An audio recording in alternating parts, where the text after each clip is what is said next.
nagbabalik na naman tayo dito sa ating Converge content. Shoutout sa mga nandyan pa rin at sumusuporta sa channel natin. Kung may mga katanungan kayo tungkol sa mga internet ninyo, i-comment nyo lang dyan sa ating comment section. Baka makatulong ako. At disclaimer again mga tropa, no, hindi ako connected sa Converge at sinishare ko lang yung mga na-experience ko at nalalaman ko mga tropa. At yung content natin para sa ngayong araw na to, may nag-comment lang sa atin. Sabi niya dito, paano daw tapos na yung lock-in period? Di nababayaran daw ba yung amount due? May mga previous na akong upload tungkol dito, pero anyway, ulitin na lang natin. As of 2025 mga tropa. Kapag nag-apply kayo or na-approve kayo dito sa Converge mga tropa, may tinatawag na lock-in period. Pero meron din naman na mga walang contract. At makikita natin dito no sa internet, no contract plans. Kapag ang in-applyan ninyo etong mga FiberX, mga ganyan, or yung time of day, or FiberX 2,000, FiberX 2,500, walang mga kontrata yan. Meaning, once na gusto nyo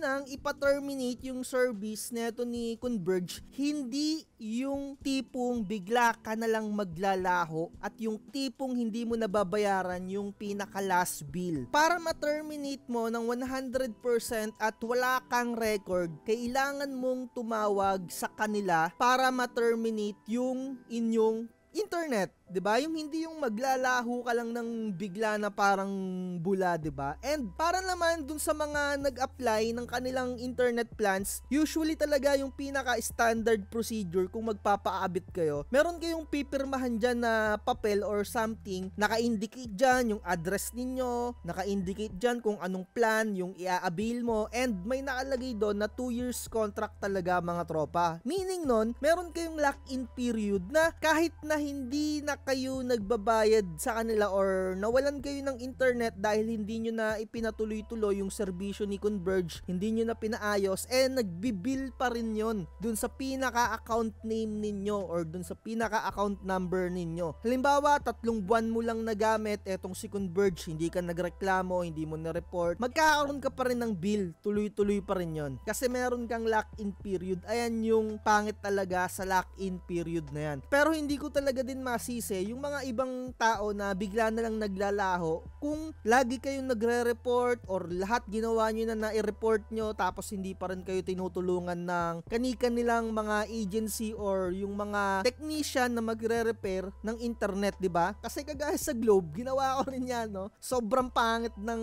kanilang service. Ilang beses na ako nag-report, talagang half a year na ako nagre-report, ang pangit pa rin, kaya hindi ko kayo masisi. Pero kung nandun na kayo sa point na yon, no, nung sobrang pangit talaga, halos todo report na kayo, hindi ko kayo talaga masisisi. Pero kung wala naman kayong ginagawang solusyon para ma-report ninyo, yung bigla lang kayong mawawala, napakapangit naman siguro yon. And again, dun sa tanong nung tropa natin na kapag tapos na yung lock-in period, hindi lang din kayo dyan automatic dapat na mawawala. Ang gagawin nyo, tatawag kayo a month before na matapos na yung kontrata ninyo. Halimbawa, matatapos na yung kontrata ninyo ng December, sabihin nyo, i-notify nyo na sila kagad, November pa lang, ipapa-cut off nyo na kamo yung internet ninyo ng December, yung pinakasakto na, yung pinaka 24 months na inyong service. Pero I highly recommend na gawin ninyong 25 months. Kasi kung meron kayong lock-in period, meron kayo dyan na bill deposit. Halimbawa,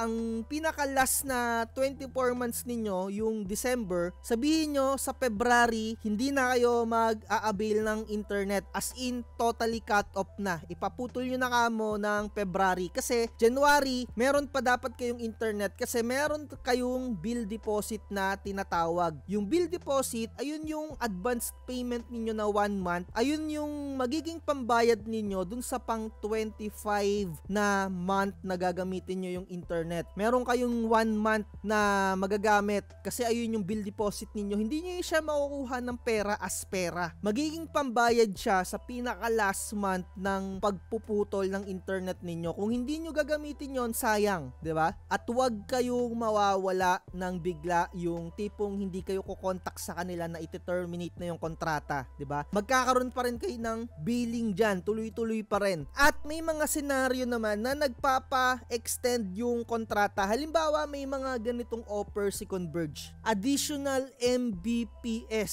sa inyong mga speed dyan sa bahay ninyo. Ang mangyayari dyan, may extend yung kontrata ninyo. Halimbawa, matatapos na, magkakaroon kayo bigla ng email offer na meron kayong speed boost. Isa yun sa ginagawa ni Converge para ma-lock-in period ulit kayo. Kaya kung ako sa inyo, wag nyong i-avail yan kung hindi kayo sure yan sa ginagamit ninyong internet service provider. Pero para sa akin, so far so good, etong si Converge parang 7 years na ata or 6 years ko na siyang ginagamit, hindi ko na masyado ma-recall. So far so good. Again, wag kayong mawawala ng bigla kasi tuloy-tuloy pa rin yung billing ninyo sa account number ninyo at sa account name. Ulitin ko lang, no? A month before ng inyong lock-in period, i-notify nyo na sila na kung kailan yung last month ninyo at mag-additional kayo ng 1 month para kamo yung bill deposit ninyo ay gagamitin ninyo sa last month ninyo, yung sa additional 1 month, hindi na kayo magbabayad doon. At kung nagkaroon pa rin kayo ng internet ng February or dun sa pang 26 month,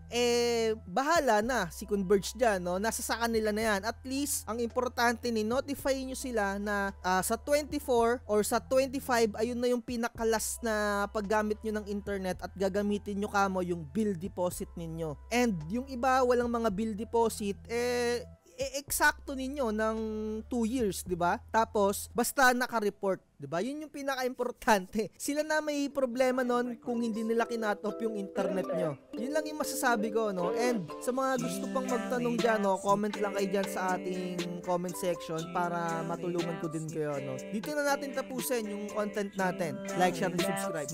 Bye. Purchase your tracks today. Chill lang, relax,